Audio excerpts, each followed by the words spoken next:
එකක් පහුණා. උන්ට කිසිම ගානක් නෑනේ කුමට කණ්ඩ වෙන්නේ. බයිතින් මගේ පාළුවේ වගේ මෙතන පාළු රැකරට හිටපන්. පාළු මැකුවත් ඔබ මගේ යකා. යකා වුණත් ඔබ මගේ පාළු මැකුවා. අර ගිය දවසේ තමයි උඹට සලකන්නම්කො රජෙක් වගේ. අනිත් එක තමයි බං පිනට කාලා කණ්ඩ නැති වුණාම පිනට දීපක හොරෙක් මිනිමරුවෙක් වුණත් ඌව පේන්නේ රජෙක් වගේ. නැත්ත කියපන්. ඉතින් මගේ පාළු යකෝ ඔබ මගේ පාළු මකපන්.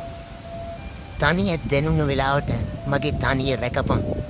ඉතින් මගේ පාළු යකෝ පණ නැති වුණත් බත් මට රජෙක් අහක යන වම්බට කුකේ ගහගන්න ගියේ. වම්බට්ට දෙකට කැඩිලා බඩේ ඇට පැලුණාම දේශපාලන නායකයෝ දේශපාලන වහල්ලුන්ගේ මොලේට ඇරියා වගේ උන්ට මේක දැනේ. දැනුන් නැත්තම් මගේ පාළු යකෝ සතුටුවේ උඹත් හොඳ පොරක්. බැඳපු තට්ටප්පුල ගෑනු දෙක තුන රන් කරලා එක ගෑනියෙක් මරද්දි ඇඟ පුරාම ලොම් තියෙන මන් තාම තනිකඩයි.